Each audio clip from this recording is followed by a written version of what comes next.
अस्सलामुअलैकुम दोस्तों, तुसी वेख रहे हो पाक पंजाब टीवी ते मैं हाँ तुहाडा दोस्त अब्दुल वाखद। दोस्तों माशाल्लाह अज फिर मैं तुहाडे भरावां वास्ते सस्ती ते अच्छी ज़रूरी ज़मीन लैके हाज़र होया तो उम्मीद है कि तुहानूं बड़ी पसंद आएगी। दोस्तों अपनी गारंटी है कि ज़मीन बिल्कुल सस्ती है, जिहड़ा इंसान लवेगा इंशाअल्लाह भाई खुश हो जाएंगे। ज़िला बहावलनगर, तहसील फोटाबास। दोस्तों फोटाबास तहसील दी ज़मीन है तो फोटाबास शहर तो 13 किलोमीटर इत्थे आ रहा है अपना link road. 13 kilometre link road आ रहा है फोटाबास शहर तो लैके इस ज़मीन तक। सिर्फ ज़मीन के करीब आके कोई 1.5-2 मुरब्बा है, रास्ता कच्चा लेकिन सरकारी है। रास्ता सरकारी है, कच्चा आ जाता है ज़मीन के करीब आके, इस 2 मुरब्बे ज़मीन के करीब आके। बाकी दोस्तों 13 किलोमीटर इस रकबे तक लिंक रोड ही आ रहे हैं। तो दोस्तों माशाल्लाह बहुत ही अच्छी तो बहुत ही सस्ती है, ज़रूरी ज़मीन है, 2 मुरब्बे ज़मीन है। भरावां दिखाने कि इत्थे तुहाडे सामने माशाल्लाह कपाह काश्त की गई है। इत्थे कपाह की फसल माशाल्लाह बहुत ही अच्छी होंदी, कपाह गंदम वगैरह इत्थे फसलां बहुत ही दोस्तों अच्छियां होंदियां ने। तो दोस्तों इस इलाके का 6 माह का नहरी पानी है, सरकारी पानी जिहड़ा नहरी पानी वो है 6 माह का। लेकिन ये अपनी गारंटी है कि फौजियों की ज़मीन लाटा हुई सन कि ज़मीन फौजियों को मिली सी, लेकिन रजिस्ट्री इंतकाल कंप्यूटराइज रिकॉर्ड होगा बाकायदा। ये ज़रूरी ज़मीन साल का नहरी पानी बन जाएगा कि फौजी कह रहे सन भरा कि असीं कोशिश करते पे हैं कि इंशाअल्लाह जल्द अज जल्द इत्थे नहरी पानी आपां नूं साल का मिल जाएगा। दोस्तों तुसीं ये याद रखना है, अगर इस इलाके च नहरी पानी साल का मिल गया तो इनका ठेका हो जाएगा तकरीबन कोई 50 तो 60 हज़ार रुपया फी एकड़ के हिसाब नाल। दोस्तों हुण दा ठेका चलदा पिया क्योंकि हुण दोस्तों बिल्कुल सस्ती ज़मीन है।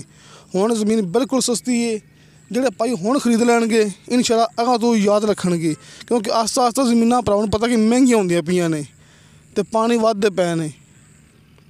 ते दोस्तों तुहाडे सामने माशाअल्लाह इत्थे बड़ी बेहतरीन कपाह लगी हुई है ते नाल डेरा भी हैगा कि आपां नूं इस 2 मुरब्बे दे विच डेरा भी मिलेगा। दोस्तों 2 मुरब्बे ज़मीन है, डिमांड की मालक ने सिर्फ 9 लाख रुपया। दोस्तों 9 लाख रुपया पर एकड़ के हिसाब नाल इस 2 मुरब्बे की डिमांड हैगी है। टरपैन इहदे विच नहीं लगी हुई, अगर टरपैन लग जाएगी तो उस भाई नूं बड़ा ही फायदा होवेगा। जिहड़ा दोस्त इहदे विच टरपैन लगा लैणगे उन्हां नूं बड़ा ही फायदा होवेगा। मतलब कि इत्थे 850 रुपया मिलेगा फी घंटे के हिसाब नाल। दोस्तों इस इलाके टरपैन नहीं हैगी जी, जिहड़ा दोस्तों इस इलाके टरपैन लगा लेगा उन्होंने 850 रुपया मिसाल तौर पर अपनी फसल नूं पानी दे के भी उनके कोल पानी फालतू होया करना, इत्थे इन्ना को पानी माशाअल्लाह तो 850 रुपये फी घंटे के हिसाब नाल पानी वो सेल कर सकता है, अगे किसी नूं दे सकता है। क्योंकि इस इलाके 6 माह का नहरी पानी है तो टरपैन को नहीं लगी हुई, इस वास्ते उस दोस्त नूं बड़ा ही फायदा होवेगा। दोस्तों तुसीं ये भी गल याद रखनी है, अगर आप टरपैन लगावांगे तो आपां नूं नीचे का पानी बिल्कुल शर्तिया मीठा मिलेगा।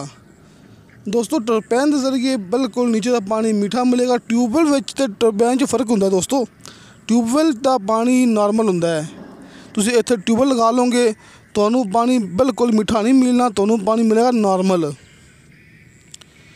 देखो भरावां सामने माशाअल्लाह पक्के काम किए गए हैं, नाके लगे ने पक्के बेहतरीन इस ज़मीन के विच।